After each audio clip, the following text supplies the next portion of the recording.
नमस्कार। Times of Swaraj के खास कार्यक्रम बड़ी बहस में आप सबों का स्वागत है और मैं हूं संतोष सिंह। और आज हम बड़ी बहस में चर्चा करने जा रहे हैं कि किस तरीके से इस शिक्षक नियुक्ति के सहारे बिहार की सरकार ने बिहार के युवाओं के साथ छल किया है। युवाओं के साथ ही छल नहीं किया है, बिहार के उस 1 करोड़ से अधिक छात्रों के साथ भी छल किया है जिनके गार्जियन को बीपीएससी के माध्यम से परीक्षा आयोजित कर यह सपने दिखाने की कोशिश की गई कि हम आपके बच्चों को गुणवत्तापूर्ण शिक्षा देने के लिए सरकार कृत संकल्पित है। लेकिन जो चीजें सामने आ रही हैं वो यह जताने के लिए काफी है कि कई स्तर पर इस तरीके के खेल हुए हैं जिससे गुणवत्तापूर्ण शिक्षा पर एक बार फिर से सवाल खड़े होने लगे। बात सिर्फ इतना ही नहीं है, बात वैकेंसी की भी है कि आखिर वैकेंसी जो बोल रहे हैं कि जितनी हमें वैकेंसी है उतने शिक्षकों की हम बहाल कर रहे हैं। अगर 40 स्टूडेंट पर एक शिक्षक को अगर मानक माना जाए तो ये 1-2 लाख शिक्षकों की बहाली से क्या होने वाली है। और पहली जो मानक रही है, हर स्कूल का जो अपना एक मानक रहा है, उस मानक को सरकार तो पहले ही वो उस मानक को खत्म कर चुकी है। लेकिन आज न सरकार के पास कोई वो मानक है कि 40 बच्चों की जगह पर हम एक टीचर देने जा रहे हैं, या फिर हम स्कूल में किस तरीके से निर्धारित कर रहे हैं सीट, कैसे निर्धारण हुआ है वैकेंसी का। इस पर हमारे साथ बात करने के लिए एक सीनियर टीचर हमारे साथ हैं जो उस दौर से इस शिक्षा से जुड़े हुए शिक्षक के रूप में हैं जिस दौर में पुराने, अब बहुत कम ऐसे शिक्षक बचे होंगे, उस दौर के शिक्षक ये हैं। इन्हीं से जानना चाहते हैं कि जो सरकार जो कर रही है कि या बीपीएससी या फिर शिक्षा विभाग जो कह रही है कि हम वैकेंसी कितना हमारे पास में है, तो किस तरीके से वैकेंसी बनाई गई है, इस पर हमारे साथ चर्चा करने के लिए बिहार के एक सीनियर मोस्ट शिक्षक हमारे साथ जुड़ रहे हैं। सरकार के नौकरी में है इसलिए मेरी भी बाध्यता है और हम ऐसे मामलों में सतर्कता भी बरतते हैं कि ये जरूरी नहीं है कि उनका चेहरा आप तक आए, लेकिन उनसे जो हमारा संवाद होगा उस संवाद को जरा आप सुनिए और बहुत सारी चीजें आपको समझने को मौका मिलेगा कि किस तरीके से सरकार ने बिहार के युवा को ही नहीं, बिहार के भविष्य के साथ भी छल किया। चलिए हमारे साथ जुड़ गए हैं, उनसे हम जानना चाहेंगे। अच्छा सर, आपका स्वागत है टाइम्स ऑफ स्वराज में।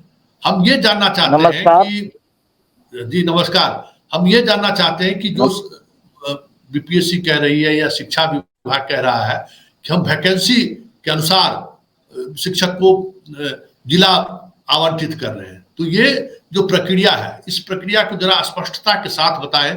आप उस प्रोसेस से क्या हिस्सा है, आप उस प्रोसेस का भी हिस्सा है जिस प्रोसेस में हर स्कूल में निर्धारित वैकेंसी रहता था, उस वैकेंसी से अधिक आप ज्वाइन भी नहीं करा सकते थे। तो उस प्रक्रिया में और आज की प्रक्रिया में क्या आपको फर्क लगा और क्या वाकई में जो चीजें दिख रही हैं वो उन बच्चों के साथ छल है, उनके उन अभिभावकों के साथ छल है जिन्हें सरकार कह रही है कि हम आपको गुणवत्तापूर्ण शिक्षा स्कूलों में हम मुहैया कराने जा रहे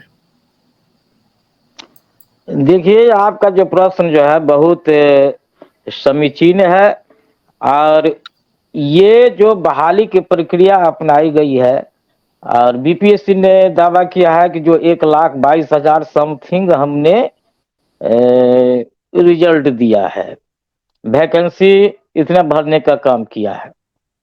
तो मैं इसके संबंध में कहना चाहता लगभग जो पहले से नियोजित लगभग हमारे अनुसार है 35 से 40% जो है नियोजित शिक्षक जो पहले से थे वे भी क्वालिफाइड किए हैं। तो अब 1,22,000 जो लगभग हुआ उसमें 35,000 लगभग हटा दीजिए, तो आप ही स्वयं इसका गणना कर लीजिए जो कितना बहाली होने जा रही है। और दूसरी बात जो है, किस तरह से हम लोग तो नहीं समझ पा रहे हैं किस तरह से यह वैकेंसी का जो है निर्धारण किया गया है कि इस स्कूल में कितने शिक्षकों की वैकेंसी है। आप किसी भी स्कूल के बारे में पूछ सकते हैं तो कोई भी प्रधानाध्यापक आपको नहीं स्पष्ट रूप से बता सकते हैं। यहाँ तक कि मैं कह सकता हूँ कि कार्यालय में भी एक समय आया था जो हाई स्कूल में उच्च मध्य विद्यालय उच्च माध्यमिक विद्यालय के लिए प्रधानाध्यापकों का डीओ की यहाँ से बैठक के लिए बुलावा आया था, जो वैकेंसी देने के लिए। तो प्रधानाध्यापक लोग जो है वो इसमें अनभिज्ञ थे, तो उन लोगों से पूछा गया तो वे लोग भी बताने के लिए तैयार नहीं थे। तो जब कार्यालय नहीं बता सकती है तो प्रधानाध्यापक कैसे बता सकते हैं। लेकिन पहले के दौर होता था जो सीट क्रिएट हर विद्यालय में रहता था और सबको जानकारी रहती थी। लेकिन अब जो है किस तरह से अब ये बहाली की प्रक्रिया जो ठीक है, मुझे कहने में गुरेज नहीं है, जो किस तरह से जैसे लगता है कि जो कोई आंधी तूफान आने वाली है। बीपीएससी ने लिया है तो उनके परीक्षा के पर हम प्रश्न नहीं उठा सकते हैं, लेकिन बीपीएससी का काम था आप सिलेक्शन करके संबंधित जिला और फॉर्म भरने के टाइम में जो आप पूरे बिहार के और दूसरे स्टेट के भी भरे हैं, तो फॉर्म भरने के टाइम में आप किस जिला से आप भर रहे हैं ये होना चाहिए था। और उसके बाद जो है वो जिला सिलेक्शन लिस्ट बन जाने के बाद वो जिला को भेज दिया जाना चाहिए था, और जिला जो है उसको नियमानुसार जो नियमावली कहती है उसके अनुसार। हाँ ये भी है, अब तो जो जैसे हम लोगों का ऑप्शन पदस्थापन होता है सर, तो 3 ऑप्शन मांगा जाता है कि आपको कौन विद्यालय का 3 ऑप्शन, और उसी के ऑप्शन के अनुसार जो है उसमें अगर वैकेंसी है तो उसमें पदस्थापन किया जाता है। अभी हुआ है प्रधानाध्यापक का जो। हाँ जी सवाल सर। ये नहीं है, सवाल ये है कि जो वैकेंसी बताई जा रही है, आप मान लीजिए कि नई शिक्षा नीति में है कि 40 पर 1 शिक्षक, ठीक है। हाँ। पुराने जो हम लोग के दौर में जो, या आप जिस दौर में शिक्षक बने हैं उस दौर में था कि हर सब्जेक्ट का एक एक शिक्षक होना चाहिए। तो अब ये बताइए कि 40 में 1 शिक्षक और हर विषय का 1 शिक्षक, ये जो प्रोसेस था इस प्रोसेस से अलग ये प्रोसेस अपनाया जा रहा है, या क्या ये माना जाए कि ये जो वैकेंसी आप, जैसे आप ही बताइए कि जो वैकेंसी आपके जिला में से दी गई, जिला का नाम आपको कहने की जरूरत नहीं है, क्या वो वैकेंसी का कोई सही मानक है? क्या मानक, कोई निर्धारित मानक के अनुसार वैकेंसी दी गई है? मुझे तो कोई नहीं लगता। एक विद्यालय में हम देखे, एक विद्यालय के बाद कहते नाम नहीं बताना चाहूंगा, तो हम क्या मानक माने जो सोशल साइंस में 3 शिक्षक और गणित में 1 शिक्षक। जब सोशल साइंस में विद्यार्थी की संख्या सेम हुई, सब कुछ सेम हुई, तो गणित का विज्ञान का शिक्षक जो है, अंग्रेजी का शिक्षक एक एक क्यों? तो कोई मानकर जो है जो किस आधार पर लिया गया है हम लोगों की समझ से बाहर की बात है। क्या मानक है हम समझ से बाहर की बात है। अगर सो रहता तो यदि कहीं पर 600 विद्यार्थी है तो वहां पर 15 शिक्षक रहने चाहिए। 40:1 के अनुसार जो है तो 15 शिक्षक रहना चाहिए। लेकिन अब किस तरह से बनाया गया है वो तो देखेंगे, जो वैकेंसी जब जो पोस्टिंग होगा तब देखेंगे,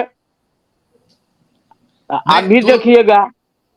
हाँ नहीं, वो तो देखेंगे, लेकिन बहाली से पहले आप लोगों से जो मांगा गया वैकेंसी बताइए, उसमें किस तरीके से वैकेंसी आप लोगों ने बताया?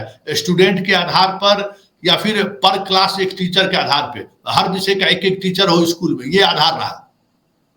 तो हम लोगों को मांगा गया इधर वाला नहीं मांगा गया, क्या कहते हैं 1 to 8 वाला, माध्यमिक उच्च माध्यमिक, तो सब सब्जेक्ट के करके एक एक करके हम लोगों ने दे दिया। उसमें क्या मानक? क्योंकि गाइडलाइन, हाँ एक हर सब्जेक्ट के लिए एक एक तो जो है माध्यमिक और उच्च माध्यमिक में हम लोगों ने दे दिया, क्योंकि गाइडलाइन तो स्पष्ट हम लोगों को नहीं था, वहां भी पता नहीं था। प्रश्न उठाया गया तो वो वहां पर भी कोई स्पष्ट जवाब नहीं दिया गया। जो कर्मी थे, जो पर्सन इंटाइटल थे, सब एक दूसरे को मुंह ताक रहे थे। तो हम लोगों को लगा तो हम लोग विषय बार जो है भर करके परफॉर्मा में दे दिए। तो मतलब ये विषय बार ही हुआ है या फिर कुछ और भी चीजें चली हैं?